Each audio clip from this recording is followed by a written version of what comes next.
Hi, it's Matt here for DSLR News Shooter, and today I'm going to be talking about audio and HDDSLRs. Now, in the last couple of years, programs like Pluralize and new edit systems have come out that have enabled separate sound recording to be a lot easier when using these particular products. We all knew the pains of having to try and sync up audio and dual record. Now, today I'm going to be looking at the JuicedLink Micro Riggy RM333, which is one of the products out there that's trying to help solve your audio problems. Now, I am recording this right now on the Canon 7D. I've uploaded the new firmware, which was version 2, which enabled full manual audio controls, which previously was not available on the 7D. It's been lacking. It's the same sort of firmware that's available in the 5D and 60D and stuff, apart from the main problem being is that you can manually set the audio, but I can't monitor the audio because the 7D has no headphone output jack. I can't adjust the record levels. I can't even see the record levels on the screen.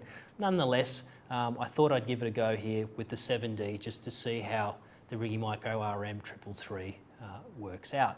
Now, the whole idea around this type of unit and recording straight to your camera is to try and alleviate the bad signal to noise ratio and the gain that's being added, or the noisy gain that's being added by your camera. So the whole way to do this is that you actually take your camera and in the manual audio setting you go into the manual and you have it as just one little click above being off. So the audio level is barely there. And what you're doing is you're using the gain circuitry on the Micro Riggy RM333 to boost the volume, so you're using clean gain coming out through that unit and pumping it into the camera. This makes a huge difference to the audio. Now, I've been testing it for the last week or so and I've been pretty happy with the results. I use it in Mongolia as a second camera to interview the president of the country and just let it go on a 5D Mark III, set the levels, could monitor it, and it worked a treat. So it's one of those systems that's really good, enables you to have multiple XLR inputs, allows phantom power. I can run separate left and right channels. It's a very small and compact unit that runs off one 9-volt battery, and you can actually turn the other channels off when you're not using it. And it has a big red button on there, but light that comes up to tell you when the battery is going light. It's a very simple and easy unit to use, and it comes with a hot cold shoe mount that you can put on the top of your camera, and also a bracket mounting system so you can actually rig the entire device, sit it underneath your camera, sit it on top. So they're really good features to have. So now we'll go in and have a look at exactly what you can do with this particular unit. So on the side of the unit here, you can see it has 3 XLR inputs. Now these can all be changed around to either be line or mic level, or you can add phantom power plus 48 plus 12 to any or all of the actual inputs here. Also, you have 2 left channels and 1 right channel. So the left channel you can have a left 1 and 2, so you can actually have 2 inputs going in and you can actually have them recording on the same channel, and then have your right hand channel as another independent channel as well.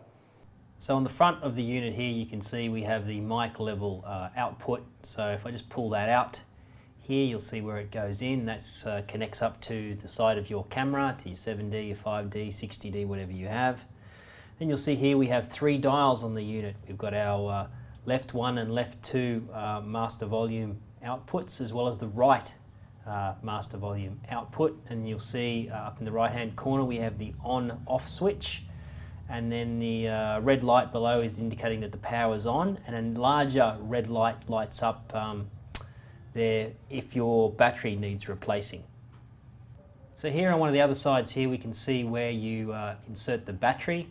So it just takes one 9-volt regular battery that just sits in there, and it actually powers the device for quite a long time. So you can actually adjust the unit with a different switch there to actually turn off, say, your right channel or your left 2 channels. So you're only using power to power the 1 channel to save the battery.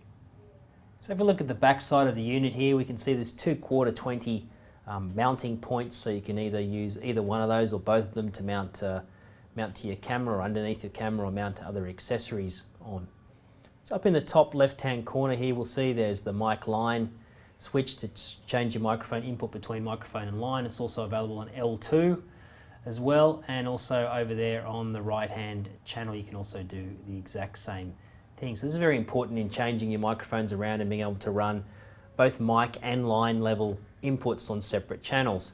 Now, there's a gain switch here down here, which is very important because what you're doing is you're actually putting on high. So when you're setting it very, very low on your DSLR, by setting it high on here, you're producing the gain noise that's coming out is going to be very, very clean, and it's going to replace the bad noise that you would normally get from the gain circuitry that's on your DSLR.